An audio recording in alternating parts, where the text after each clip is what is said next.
Hello, fictional. Welcome to the Fiction Series X.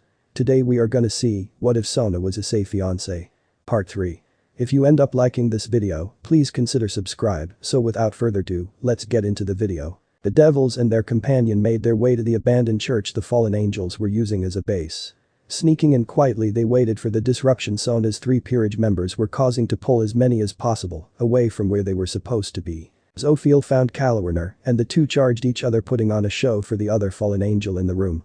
Not long into the battle they faked having the two were able to break off, dealing with a few exorcists that were too close. The two split off from the main group. Unfortunately DxD, the one blackmailing Kalawiner, saw through their ruse, toying with his own opponent while the two fought. Once they were gone, DxD created a bright light to distract Sona.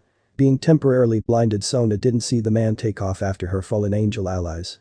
Shrugging his disappearance off, as they could search for him after the group had been defeated, she joined her peerage members in dealing with the stray exorcist. Why does it seem like the only thing they have going for them is numbers? Well, we were trained by some of the best. They're trusting us to step up and eventually reach their level.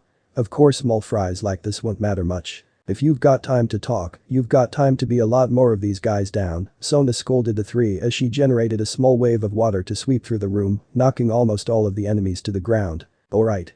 Let's do this. Taking advantage of the water Sona had called to the battlefield, Shin sang the aria connected to lighting, and using the water to amplify its shock, began wreaking havoc against their enemies. Sighing, Sona secretly thought the same thing as her peerage about their weak opponents. Meanwhile, Sona's queen Tsubaki was having a frustrating time. Middle, having followed in Azazel's footsteps as a researcher of sacred gears, was a tough opponent to pin down.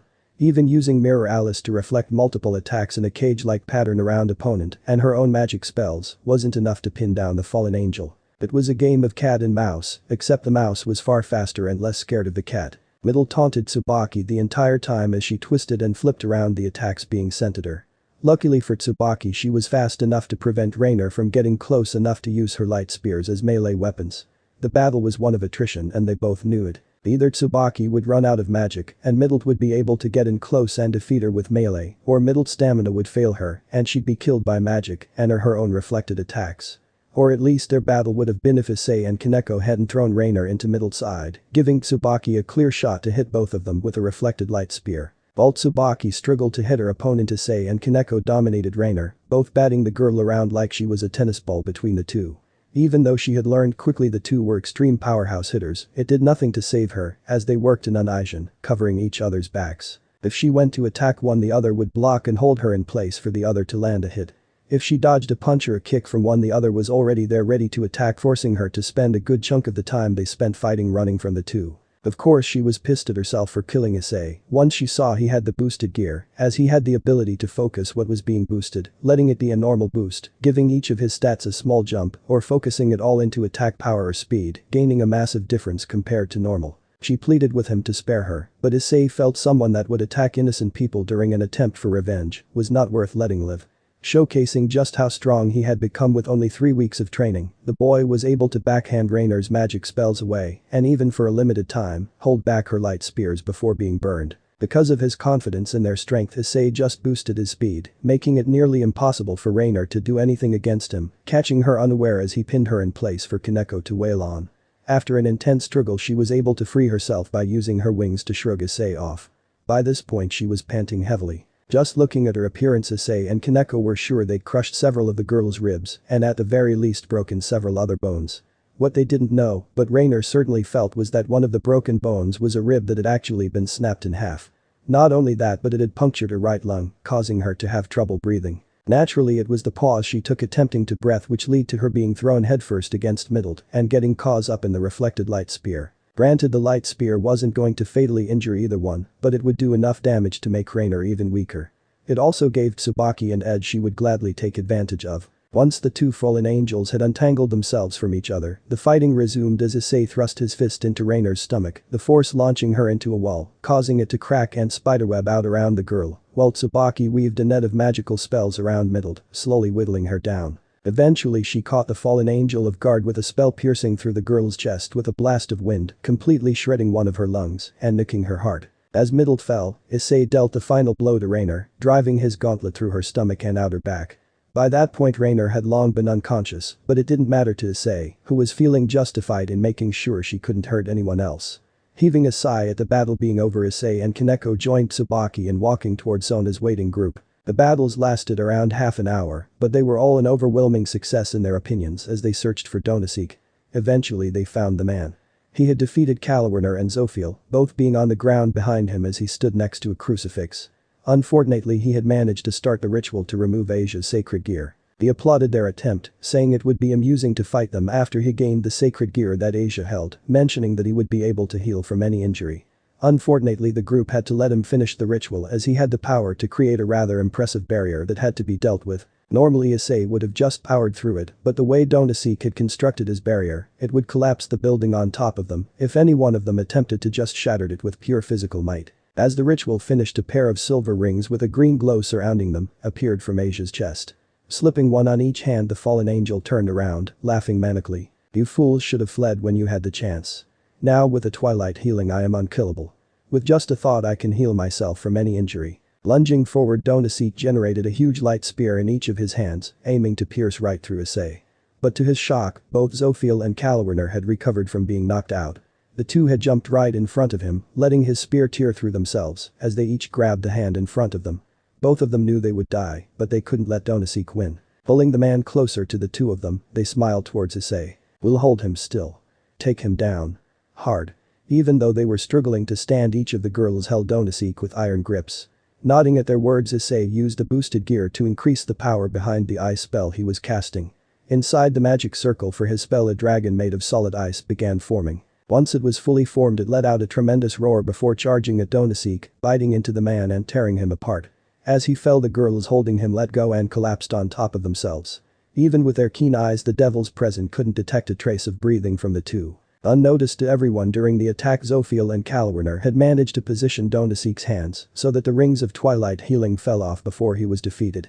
After Issei was sure that the man wouldn't be a problem any longer, he released his command of the ice dragon he created, letting it collapse and shatter. Marching forward to the two fallen angels, he summoned the box that held his evil pieces. As he kneeled down, he saw twilight healing on the floor beside the two and noticed Kalwerner's sword. Placing one of his two knights on Kalwerner's chest and one bishop on Zophiel's chest, he was glad to see the glow that he had been told signified that the person could be revived with a piece from both of them. Starting with Kalwerner, Issei began the chant. "I command thee, Kalwerner, on my name Issei Takumi Haidu Gremory, become my servant and once more return thy soul to this land and become a devil." Issei was even more satisfied to see the piece sink into the girl's chest as color started to return to her face and she started breathing again. Quickly turning to Zophiel, Issei repeated his chant, replacing Kalwerner's name with Zophiel's. Similarly to Kalwerner, color returned to the girl's face as her chest started to rise and fall to the rhythm of her breath once more. Sighing in relief, Issei pocketed twilight healing, intending to ask what to do with it later, just as a magic circle appeared in the room. Stepping out of the magic circle was Surzich's. Before he could congratulate the group, Issei drew his attention to the two newly reincarnated devils. "Well, now that you've started to build your peerage up, I plan to tell your adoptive parents that my bodyguards insisted you get a few for when you take over my company. Which is true, I have several companies in the human world that I am the CEO of and will be passing on to you once you're old enough. But that's besides the point. If they accepted, I was going to offer to rebuild your house, making it more suitable for a peerage. That is fine, I guess. But what about while that's going on? Well, given how badly damaged they look, I'd say we can pull it off before they wake up in a couple days. But of course it'll require magic. Maybe we can convince them to take a vacation for around the time it would take to do it manually. I wonder if they'd be okay with that if I said you could stay with me." Sona spoke up, trying to help create a cover story to hide the supernatural from his human parents. "I was meaning where they would stay while unconscious." "Oh. Well, if you'd like, I can have one of the Gremory maids stay with them in a vacation home I have on the edge of town. That would work also. I picked this up but don't know what to do with it." Issei spoke, revealing the rings of twilight healing to his father. After hearing what they were, the man told his son to keep them and see if his new bishop could use the sacred gear. Nodding at the advice, Issei slipped them back into his pocket. Now that the big questions had been dealt with, Issei decided to bury Asia's body. With Shin and Surzich's help, Issei got her body down and carried her to the cemetery just down the road from the church. Walking to the very back of the lot, which was lined with trees, Issei found a dead tree with a couple limbs that had fallen. With a little bit of magic, he fashioned a grave marker for the girl. Quietly and solemnly, Issei started to dig a hole as Shin held Asia's body while the girls watched on. After they had deemed the grave sufficiently deep, Issei and Shin laid the girl in the grave. Surzich's, who was still watching over the group, stepped forward, murmuring a spell under his breath.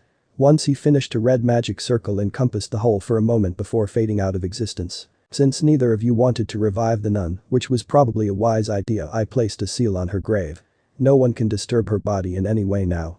Not even if it was a devil depraved enough to dig up a body to reincarnate as a peerage member. Nodding in thanks, Issei mutely carved Asia Argento onto the grave marker he made while Shin refilled the grave. At that point everyone held a moment of silence for the death they were unable to prevent. A few days later, Surzich's and Sona's plans for remodeling Issei's current home went off without a hitch. Because of how grandiose Surzich's and his team were planning the remodeled home to be, while Issei and Kaneko were at school, their rooms were the first ones to be redone. After just the first day, Issei's room, Kaneko's room, his human parents' room, the kitchen, original 2 bathrooms, and living room were all expanded and upgraded. On the second day, several lower floors were added. The first of which was a home movie theater that came fully equipped with a snack bar. The next floor down had an indoor spring. The third floor was home to a training room for Issei and his peerage to continue training in. But the third day done, another 7 bedrooms were added to the building, before having everything rearranged so that Issei's room, Kaneko's room, and his adoptive parents' room were on the 4th floor, which was the top floor, each of the 3 rooms having their own private bathroom. The 2 floors below held 4 bedrooms each, for now only housing a bed and wardrobe since they were currently empty. Floors 2 and 3 also had 2 bathrooms each. On the 4th and final day of remodeling, a private library, study, and second lounge space were added to the 1st floor. The 4th day was also the day Zophiel and Kalwerner woke up. Luckily Issei had been checking up on them when they started to awaken. "Wait, didn't I die? I thought we did. I felt bad that you had to sacrifice yourselves. I mean, sure, you guaranteed that I was able to defeat Donosik, and rather quickly I'll add, but we probably could have overwhelmed him after a while. Sure, it wouldn't have been fast, but he would run out of stamina eventually. So because you felt it was stupid of us to risk ourselves like that for an easy win, you revived us. That's one way to put it. But if you two don't want to stay, that's fine. Who said anything about leaving? I owe you one now, and I intend to stick around till I've repaid the favor. I mean, sure, I have to give Azazel my report on the incident, but I can use magic to ask him to meet me somewhere so I can explain. Even though I was blackmailed into coming to this town, I do like the place and want to stick around. It wouldn't hurt to stick with you. There's no need to call me." Shortly after the battle concluded, I was approached by Surzich's, and he explained what happened. "I know now that you two are devils. I don't have the right to order you around, but my last order to you is to do what you want." Azazel spoke as he walked into the room, Surzich's standing right behind him, giving a pleased smile to his son for his words. "Alright then. I suppose I should tell you what pieces I used to revive the 2 of you. Kalwerner, I used one of my knights on you since I saw your sword. As for you, Zophiel, I used a bishop piece. If I recall correctly, the knight piece is supposed to be for fighters that are more speed and skill based. That's right up my alley. Bishops are supposed to be magic specialists, right? Good, I was one of the more talented magicians in the lower ranks of the Grigori. I actually have more talent with defensive stuff like barriers and strength buffs. Oh, that reminds me. I don't know if you two were still awake at that point, but you made Donosik drop Twilight Healing. I was wondering if you wanted to see if it would accept you. I've always liked being supportive, and healing is the best support you can give. Sure, let's see if it thinks I'm a suitable host." Issei pulled the 2 rings out of his pocket and handed them over to Zophiel, who placed them on her fingers with a smile. After a moment, she reached out to Kalwerner, intending to attempt to heal the small injury she still had from being defeated by Donosik. After a second, Zophiel's hands were coated in a warming green glow, and Kalwerner was feeling much better. "I'm glad to see you two make a good friend. Well, I've got to get back to searching for Kakabiel. I can't make peace with any faction until he's been brought down, and honestly speaking, I'm worried about what he's planning. No one has seen or heard from him in 2 months." After that, Azazel left using his own magic circle to get away. Surzich's, who was still standing in the doorway, just looked at his son for a moment with a soft smile before speaking. After he said what he wanted, Surzich's copied his fellow faction leader and teleported away with his magic circle. "Azazel is right, it is good to see you becoming friends. After all, a good friend is the best ally you can ask for in any situation." After that, Issei asked the 2 if they'd prefer to stay in with him in his newly remodeled home, or if they'd like to get their own place. Neither one really wanted to stray too far from their new friend, so they said they'd stay in his house, which after exploring they declared was more of a manor than a house. Once they had settled in, choosing to bunk together in the same room, Issei gave them a basic rundown of his days, as both of the former fallen angels were old enough to have graduated high school. He said they had the freedom to attend college if they wanted, or they could get a part-time job to earn money to redecorate their room as they wanted it. They could basically do whatever they wanted, though he did say the Kuo was a very supernatural city, so they did need to be careful. After thinking it over, they decided that the two of them would spend 6 hours a day working a part-time job to buy whatever they wanted. At that point Sona had come by to introduce herself to Kalwarner. "Oh Miss Itri, it's nice to see you again. You are part of my fiance's peerage and we are probably going to end up as good friends, so please just call me Sona." "Wait, you two are engaged?" "Long story short, my parents and I had a contract that the first person who could beat me in chess would become my fiance. And you're okay with that?" "No offense Issei, I just don't know you that well yet. I made my parents agree to the contract years ago, so I'm fine with that part. I'm more than happy that Issei is my fiance though. Even without the marriage contract I would have said yes to him. In that case I am happy for you too." "Yes, congrats you too. Besides introducing myself to Kalwarner, I needed to tell you something Ice. Normally you'd have to schedule it, but as your fiance I was able to do it for you.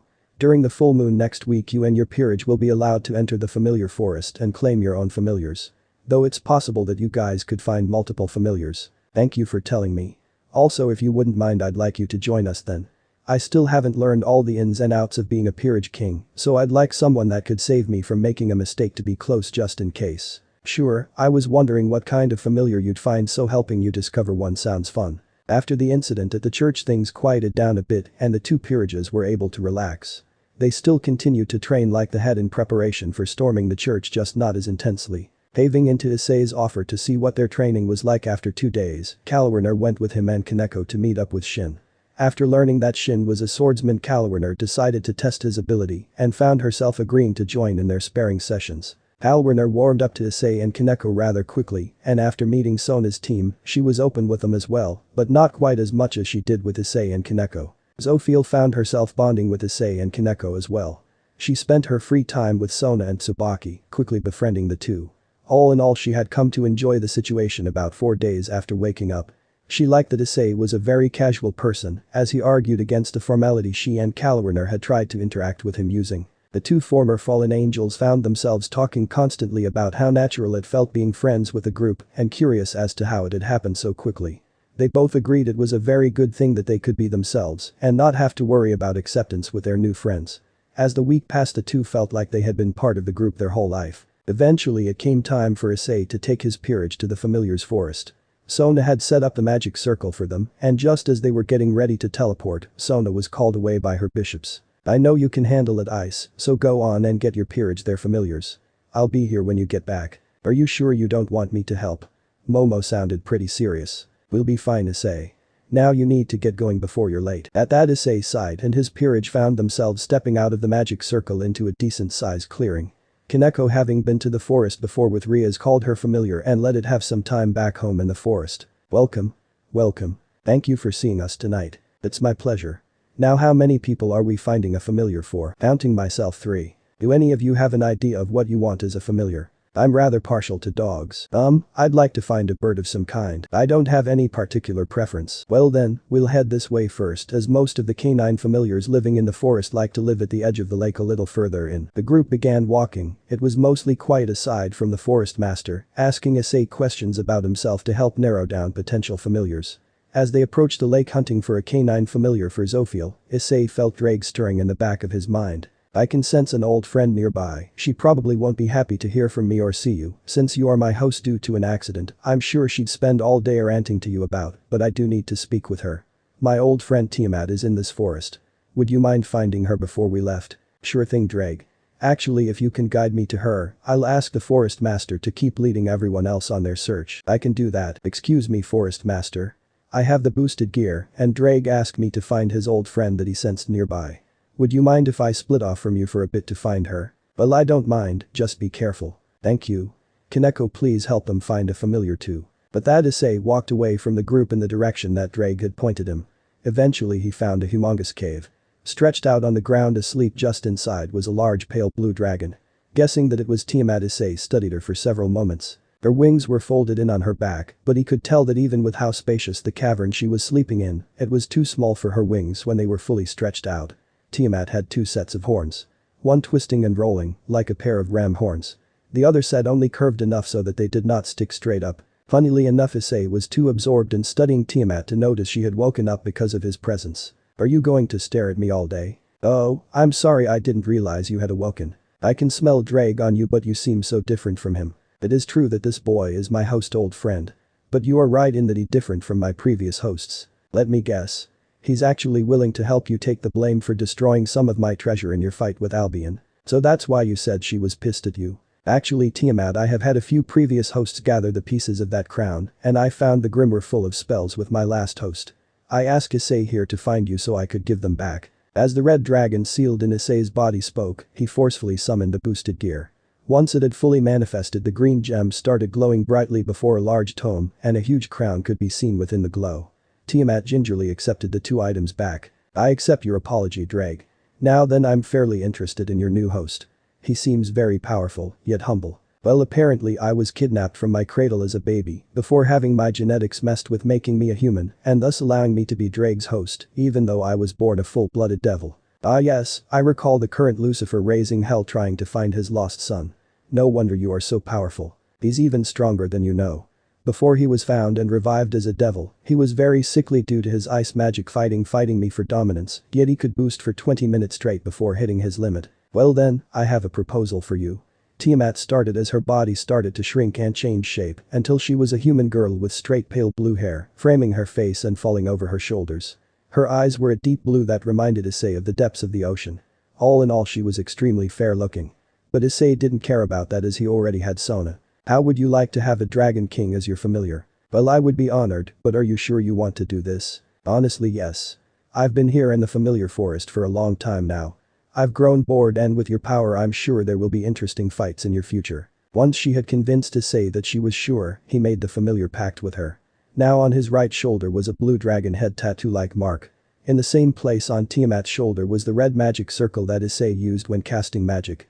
The two let their new bond settle into place as Tiamat declared him her master before heading off to rejoin his peerage as they hunted for familiars. Before they could get too far, their path was blocked by an odd girl. What made her so odd was that she was green, and as Issei looked at her, he noted she seemed to be made of jello. You are very handsome. Would you be my husband? The girl asked, looking directly at Issei. I have a fiance already, so I am going to refuse. How about making me your mistress? That works too. My heart belongs to my future wife. I will not betray her by having a mistress. But can she do this? Her form started melting for a moment before reshaping itself. Now instead of appearing around the same height as Issei, the girl was taller and had a more voluptuous body. Everything about the girl now screamed mature and sensual, yet Issei still didn't care. Enough slime. Can't you see my master is not interested in you? But why? How can you turn down someone who can become whatever you want? Sona is already what I want. Please leave me alone now. No. I want you, so I will make you mine. The slime girl yelled at him before lunging forward. Tiamat smirked as she spat a small fireball at the slime, but was shocked to see that she spun around the fireball gracefully before continuing latching onto Issei and enveloping his body. She tried to pull his face to hers, but had to move and let go of him when Tiamat used her exceptional talent with fire to cause the slime to melt. Damn it, that's no fair. She pouted. As she sulked, Issei and Tiamat started to walk away. Realizing they were leaving her behind, she rushed off after them, intent on following him till she got what she wanted. Eventually they caught up to his peerage. He explained what happened with Tiamat as he introduced her to the group, shocking the forest master. Considering the fact they already noticed his absurd charisma, the 3 women of his peerage just rolled their eyes after learning that he had made a dragon king his familiar. Issei was happy to see that while he had been talking with Tiamat, both Zophiel and Kalwerner had found their own familiars as well. Funnily enough, Zophiel's familiar was a giant wolf whose pelt matched her hair color exactly. She mentioned that it was boy and told Issei that she had named him Phelan. Phelan curled himself protectively around her until Zophiel convinced him that Issei was friendly. At that, he slowly padded forward and sniffed at Issei's hand for a moment before licking it, showing that he accepted the boy. Kalwerner had found herself a very regal and proud-looking bird that after examining Issei realized was a falcon. Unlike Phelan, who was protective of his master, the falcon just tilted its head as it studied Issei. Kalwerner told her king that since they found the bird in a willow tree, she decided to name it Willow. Once everyone was ready, they started making their way back to the clearing they entered the forest from, noticing their stalker, but saying nothing. Issei was getting tired of being followed, so just before they entered the clearing, he turned to the slime girl. What is your name? My name is Tawny. Did you change your mind and want to be mine? Not at all. I stand by what I said earlier. But I'm getting tired you following me and pouting, so I'll make you a deal. You can come with us, but no more trying to convince me to leave my fiancé, alright? But fine, I won't try and steal you. It's boring here, so maybe if I go with you I can find something entertaining. But I can't leave the forest without a master. There's no limit on how many familiars you can have. though the most I've seen someone have is 6. The forest master spoke up, essentially giving Issei the go-ahead to get another familiar. Nodding at the man's words, Issei made a familiar pact with Tawny, gaining a green mark in the shape of a raindrop on his shoulder, right under the pact mark for Tiamat. Similarly to Tiamat, Tawny had Issei's red magic circle appear as a pact marker on her arm in the same location. Tawny also changed her appearance, the green coloration she had fading and being replaced with a more human skin tone. She had styled her hair similarly to Tiamat, letting the green locks of hair flow over her shoulders and down her back just a bit. She had the sense to make clothes appear too, wearing a green shirt with a white smiley face drawn on it and a black skirt. Yay. I have a master now. As Tawny started celebrating, the rest of the group just cited a cheery attitude. Issei thanked the forest master for his assistance, and then everyone grouped together in his magic circle, Tawny excitedly latching onto Issei's hand. They returned to Kuo, teleporting into the student council's office as Issei was hoping to spend a bit more time with Sona before going to bed for the night. However, when they returned, it was a slight shock because she had 2 new faces in the room. But they seemed familiar to Issei, especially after he noticed they were wearing the girl's uniform from the school. Oh, good timing, I was just explaining to these 2 about the supernatural world. As you know, before you guys left to get familiars, Momo called me away. She had gone to visit a client for a contract, but after arriving in their apartment complex, she found these 2 being attacked by a wandering vampire. If it was that bad, you should have asked us to come with you. Issei, I know you are going to be protective of me, but I can handle some of these things without your excessive power. If you are sure, but remember, I'm your rook. If you get in trouble, you can count on me to come save you. After all, I'm also your fiance. Excuse me, but I'm still a little confused. Why would you tell us about the supernatural? We're normal girls, not some special monsters or something. Issei and Sona both turned to look at the girls once more. Before either one could say anything, the other girl had spoken up. Sorry, Yura, but I've been trained to deal with supernatural beings. My family comes from a clan that specializes in exorcising demons, which are different from devils, just so you know. But anyway, being attacked by that vampire might have been my fault. He was probably hunting down people from my family. I should be mad that my best friend was hiding this from me, but I can understand why. Still, why would you tell me? I'm not special. I'm also certain you could erase my memories of the attack. Wait, you weren't mad that he was attack us because of me? Nope. For all we know, he thought we'd taste good. I'm not going to blame you for that. And even if he did attack because of you, I still wouldn't, because it's just what your family does. I can't be mad that your family has enemies due to their job. Thanks, Yura. It means a lot that you don't blame me. Since you asked why I would tell you, Yura, I'll explain. I chose to tell you because you don't have to be special.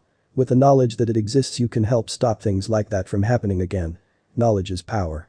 By knowing about the supernatural, you will be more wary of something happening, allowing you to catch on faster. But what can I do?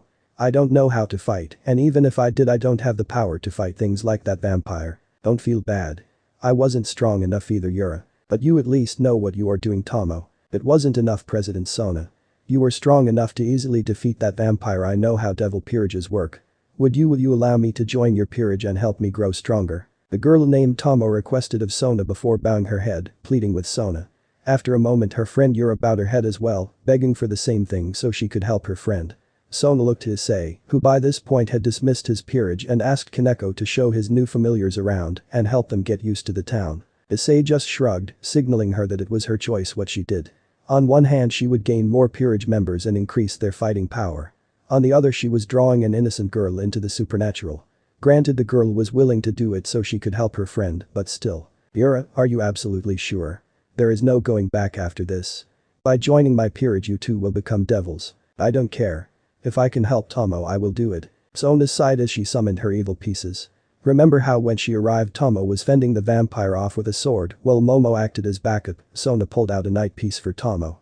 As Yura didn't have anything special about her, Sona just grabbed a pawn piece for her. Instructing the girls to lay down, she placed the pieces with their respective person before speaking the chant, turning the two into devils. Come back here tomorrow after school and I'll introduce you to the rest of my peerage.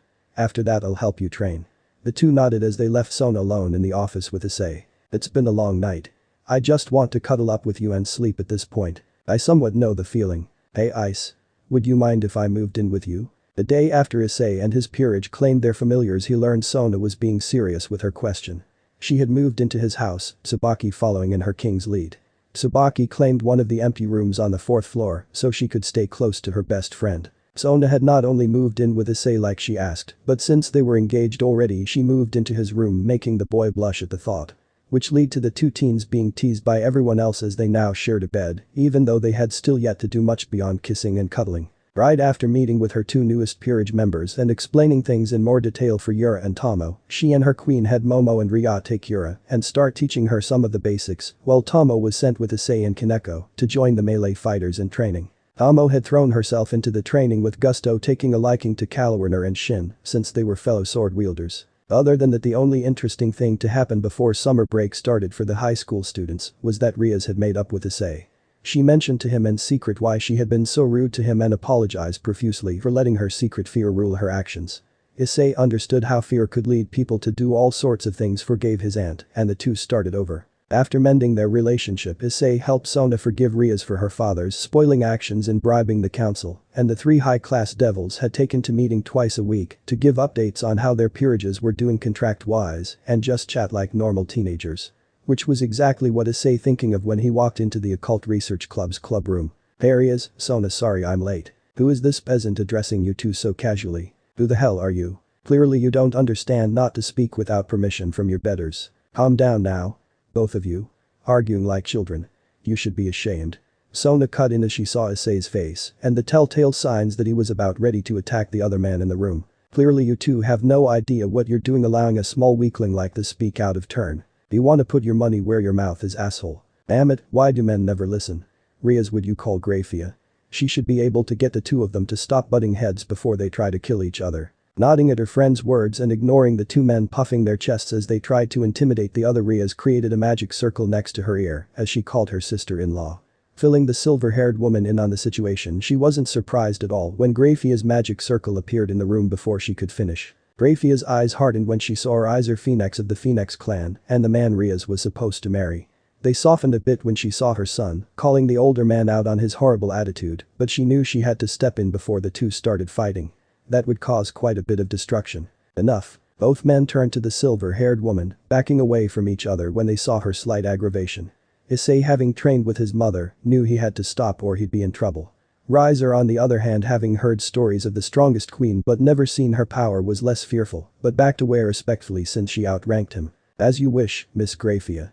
Though I don't understand why you three won't let me destroy this arrogant little human. Issei winced when Grafia shot a small icicle past the blonde man he had been arguing with, keeping quiet so as not to turn her anger his way. You claim he is arrogant, yet you do not even know who this boy is. Please enlighten me then. I'm sure you've heard about how years ago a stray devil managed to kidnap my newborn child right out of his cradle. Yes, I've heard about the incident. I've also heard that your lost son was found, but there is no way this weak little boy is your lost son. Issei, if you would loosen your control on your power for a moment. Issei did as asked, shocking the blonde man with how fine a control he had to make his massive power seem non-existent.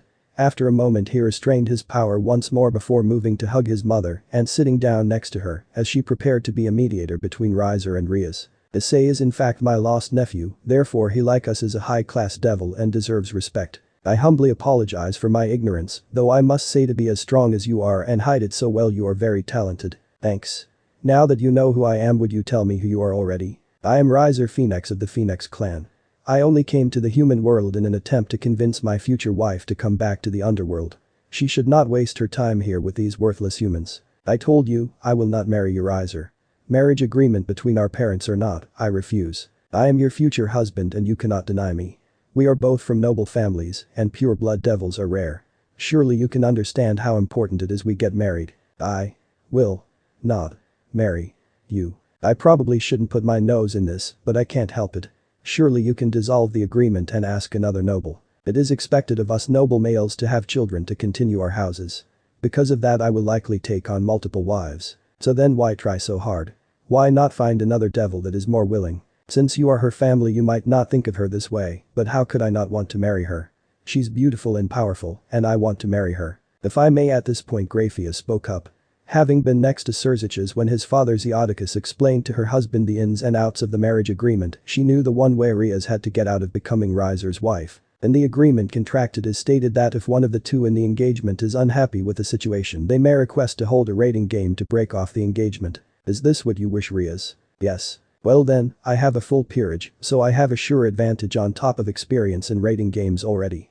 So I will be kind and grant you a month to train and possibly gather more members than the two you dismissed when I arrived.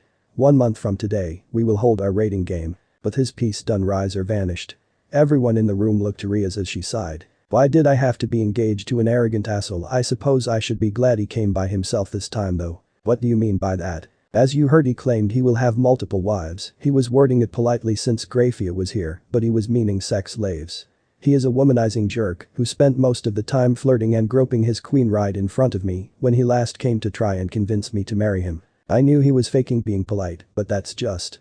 I almost wish I was the one he'd have to battle so I could tear him a new one. As much as I appreciate the thought, this is my problem, not yours. But we could make it his problem. Riaz and Issei turned to look at Sona with questioning eyes, whereas Grafia knew exactly what her future daughter-in-law was thinking. Nodding her head to the girl, Grafia excused herself to get back to work. Though she intended to make sure that the teens could go through with Sona's idea despite the unique situation her son was in. Remember, I had to use 2 mutated rooks on top of his king piece to revive him. He is part of my peerage because of that. We have a unique situation as he can deny being my rook when he wants to though. I don't know exactly how it works, just that according to Ajuka, it was something to do with using 2 different pieces from 2 different peerages to bring him back. So if he acknowledges it, you can trade me his pieces and he can fight for me. I'd be down for that. He needs taken down a few pegs based of what you told me about him. But if I join your fight, does that mean my peerage has to? No.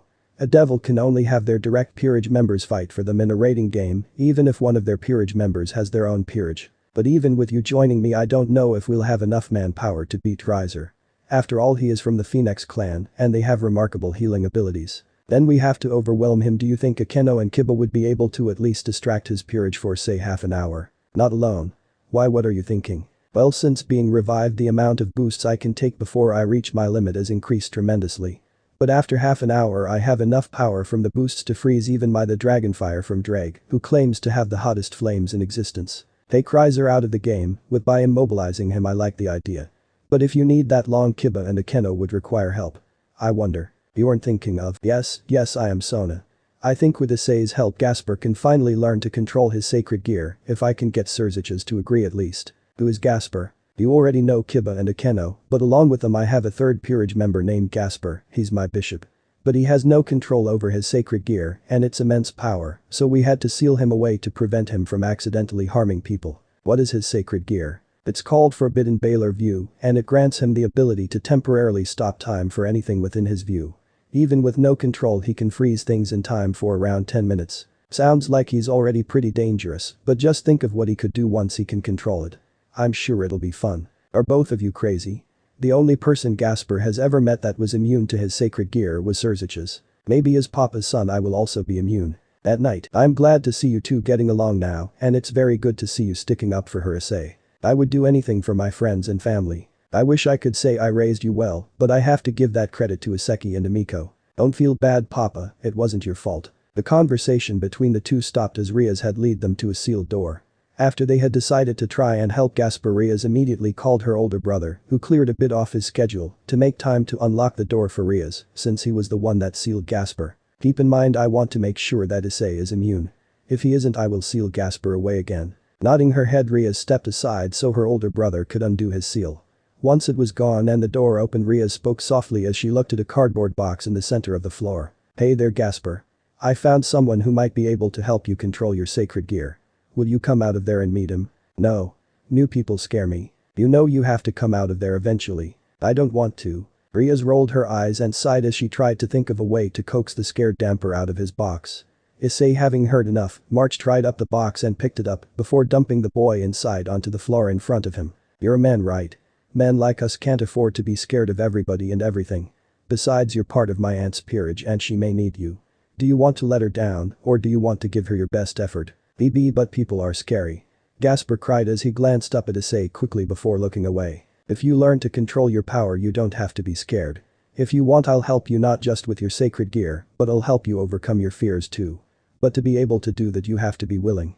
I want to be your friend and help out, but you have to be willing to try and put in the effort with me. Something about Issei's words had the cross-dressed damper feeling like he could overcome anything. He shakily looked at Issei, hoping that his forbidden Baylor view wouldn't be able to affect him. Gasper hoped he wouldn't be able to harm the kind person that wanted to help him. The person that had given him hope that he could have true friends. Issei felt a strange pulse wash over him and knew it came from Gasper when his eyes suddenly changed. Shaking it off, he extended his hand to the boy on the floor. As he helped Gasper up, Issei introduced himself. The two slowly getting to know each other. In the doorway, Sirziches was happy and smiled as he left, not wanting to get in the way of the intense training he was certain his son was going to put the young damper through. Riaz was just shocked at how, with just a few actions and good intention, Issei had managed to get the scared cross-dresser to come out of his shell, even if it was only slightly. Issei spent around an hour talking to Gasper and explaining his plan. Fortunately, as a damper, Gasper could walk in the daylight. Since Issei still needs to sleep, he tasked Gasper with slowly getting used to being awake and out of the room he was sealed in. He allowed the boy to have his box with him though. If you start getting scared or nervous, go ahead and climb in your box.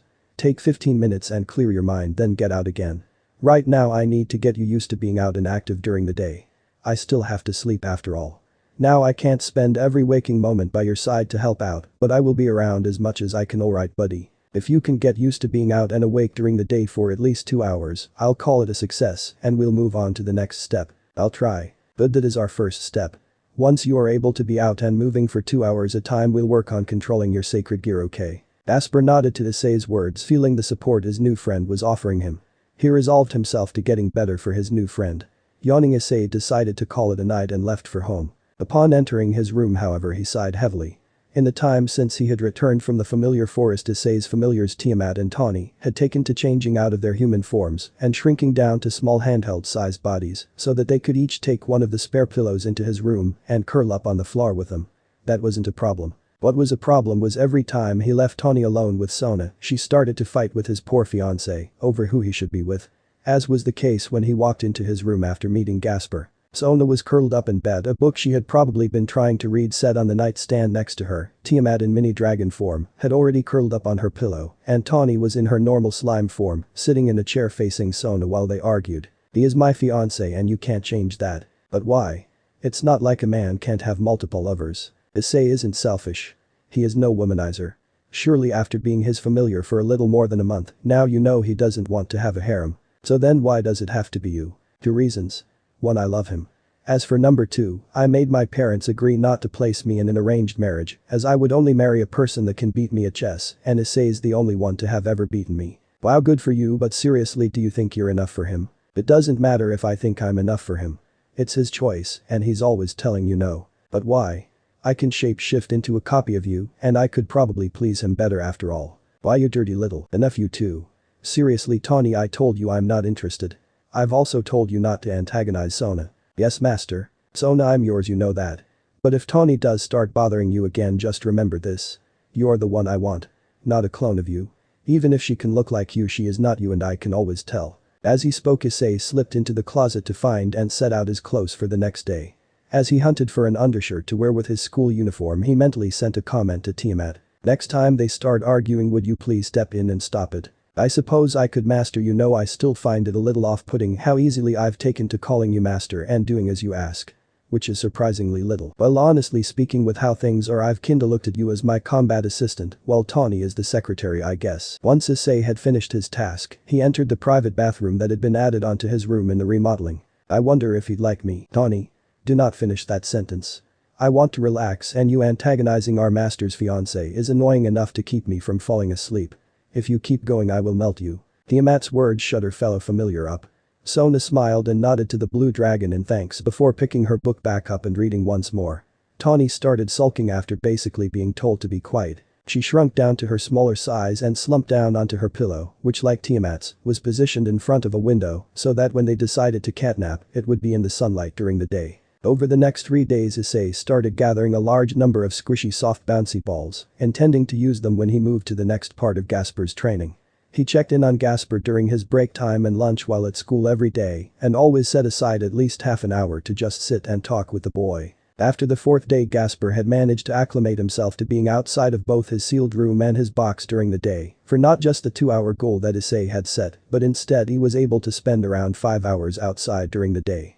Once he had told Issei the good news, they jumped right into the next step of Gasper's training. Starting small, Issei would position himself so that he made a straight line with a tree. Then he had Gasper stand in a spot that if you drew a straight line from him, it would intersect perpendicularly to the line Issei made with the tree. Making sure he threw the ball slow enough for Gasper to see, he would throw the ball at the tree, telling Gasper to try and freeze time on the ball. It was a slow process, but they managed to get Gasper activating his forbidden Baylor view, roughly 12% of the time. Once it seemed like they hit the cap for that method, he positioned Gasper just off to the side of the tree so that he would see the ball coming his direction. The hope was that would be a little more incentive to stop time on the ball. This method worked better and caused a huge jump in control, as Gasper could activate it 60% of the time after a few days that way. By the time 3 weeks had passed, Issei was confident that Gasper was on the right track and had guided him into meeting each of the 3 high-class Devil's peerages.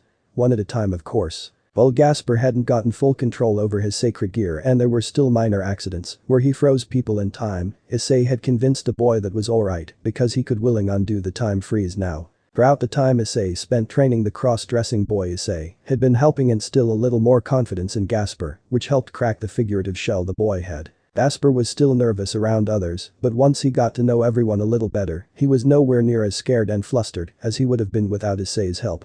It was a shock to Riaz when a few days before the scheduled rating game against Riser, she had found Gasper without his box. He wanted to show his new friend that he was trying his best, and so he left his box in his room. Instead of hiding inside it when he got nervous, the damper had taken to closing his eyes and doing breathing exercises to calm himself. He had come such a long way thanks to Issei's help that she resolved to have a talk with her father after the rating game against Riser. The day before the game was scheduled, Sona traded Issei to Riaz for the match. Riser had come around to see if Riaz had changed her mind and backed out. He was surprised when he learned the circumstances that allowed for Issei to be part of Riaz's peerage, but he didn't mind even stating that he would have gladly accepted for Issei to participate, even without being part of her peerage. Thought that might have been because at the time Issei had Tiamat with him and she was in human form. Just before the rating game, in order to keep things from becoming hectic for his son, Surziches had managed to get his father and the current Lord Phoenix to agree to host rating game privately. The only people allowed to watch were the Gremory family, the Phoenix family, Issei's peerage and familiars, since the two wanted to watch, and because her fiance was participating in the battle Sona Citri. Sona was only allowed to have her queen present with her though. That didn't bother her since Tsubaki kept Tawny from antagonizing her, as Tiamat would be far too invested in watching her master fight than keeping her fellow familiar in check. Grafia was the official for the match, and after declaring for it to begin, she went straight to the viewer's box, intent on watching her son showcase why he shouldn't be messed with. Outside of Surziches and Sona, no one watching knew that Riaz had unsealed Gasper, and so they were all thinking Issei would show off his impressive power, since even sitting in a private viewing zone, they could feel him release his tight hold on his powers. The rating game was taking place in a replica of the school Riaz and her peerage knew well, so everyone was shocked when only Riaz's 2 pawns exited her base. While it could be said that Mitsuda and Motohama had become decent fighters due to training with Kiba, everyone knew it was just a distraction at best. But what surprised everyone was an attack from Akeno, who leaned out of the window in the club room that they had been placed in as a base. She shot at a bolt of lighting directly at Mitsuda, who proceeded to deflect it right at his friend Motohama, who had marched through the door into the gym, finding several of Riser's pawns. Watching the screen in front of them shift to a view from inside the gym, they saw Motohama raise his hand, shocking everyone once more as they watched it being absorbed by the teen, whose power they felt rise just a bit. As he dodged and weaved through the onslaught of melee attacks from Riser's pawns, Motohama kept his hand pointed towards the door, absorbing more lighting bolts from Mitsuda's reflection ability. Repeating the process a few times, Mitsuda fell back once Motohama had absorbed about 5 times. By that point Motohama had risen in power just enough to take out his enemies before falling as he exhausted himself. Since Grafia was the official for the match, she had to call out every defeat. 4 pawns of Riser's peerage have retired. At this point Kiba dashed in and carried his ally back to base. Before heading out onto the battlefield himself. While the adults watching the battle were impressed by the blow Riaz's team had dealt to Riser's peerage, only Sona had started to have an idea of what they were playing at. Because Issei needed at least half an hour to build up enough boosts to try and freeze Riser to take him out of the game, they were whittling down Riser's team. Because she knew that Gasper had been released, Sona was trying to figure out what the damper was going to do. He was going to be the key to stalling for time after all. Especially since Mitsuda and Motohama had been rather quick to tire out, taking roughly 3 minutes to clear 4 pawns. Bringing her attention back to the game, she watched Kiba start dueling with both of Riser's knights and his remaining pawns. He held his own against them fairly well, scoring several major hits. It was then that she realized what was happening. Gasper was activating then deactivating his sacred gear on the enemies just long enough for his friends to land attacks that would weaken their enemies, just enough to be taken out with only a slight effort. The only reason she was able to catch on to what was happening as she watched was she knew that despite the training Issei put the boy through, Gasper still didn't have full control. It seemed like once or twice every so often his attempts failed as she noticed that some of the hits Kiba scored were not as clean or as deep as the others. It was when one of Riser's pawns managed to slip behind Kiba and try to attack that Surziches caught on to what was happening, and he had to applaud Issei's plan, since he knew as the one that trained Gasper, Issei would be the one to create the plan for how best Gasper's power could be used. If it weren't for his extremely keen eyesight, Surziches wouldn't have noticed though. Kiba had been right in the path of the sneaky pawn's fist. However, the girl was frozen in place just long enough for Kiba to get out of her path before moving again. Knowing that Gasper could shift into a bat or even a group of bats, Surziches scanned the surrounding area on the screen, finding a bat hanging from a tree branch roughly 10 yards from Kiba and his opponents. Eventually, after around 12 minutes, Kiba managed to beat all 6 of his opponents. 4 pawns and 2 knights of Riser's peerage have retired, Grafia announced. At this point, Riser was starting to get frustrated and sent out both rooks and his bishop before his second bishop and little sister asked to follow them and watch the battle up close. Thinking it over, he gave the okay. He also ordered his queen to keep an eye on them from above and not to let Ravel fighter get hurt. The group moved quick enough to catch Kiba before he could return to Ria's base. Catching Gasper in the corner of his eye, the knight shook his head, the signal meaning not to worry about helping him out of the situation. Kiba knew he didn't have enough energy left to handle all 4 of them and didn't want to risk Gasper tiring out before enough time had passed. He struggled to put up a good fight, and right as he was about to be defeated, he was shocked to see Mitsuda and Motohama blocking the finishing blow. Don't give up so quickly, Kiba. We've got your back. Even with the addition of the 2 pawns, it was a one-sided fight in favor of Riser's team. Hurry up, you 3.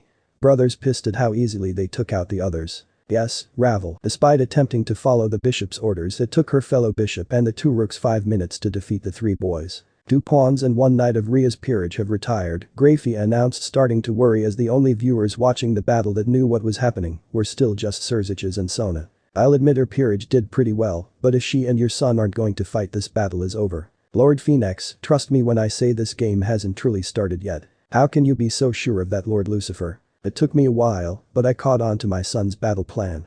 Well, it's true that Ria's normal peerage has done quite well. That wasn't their true aim. They're just stalling time for Issei to be ready. What could he possibly do that requires more time, yet not leave their base? Let's just say he has an ability that lets him get stronger over time. I see that should be pretty interesting.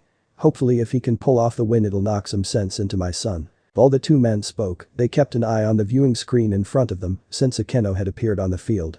With Gasper's help, she was able to take out the 2 rooks before their teammates could respond to her attack. Akeno made quick work of the one fighting bishop before having to dodge as Riser's queen Ubeluna attempted to attack while she was off guard. The 2 were slinging spells back and forth, unable to get an edge. Ravel watched in awe, shocked that someone was able to match her brother's queen so evenly.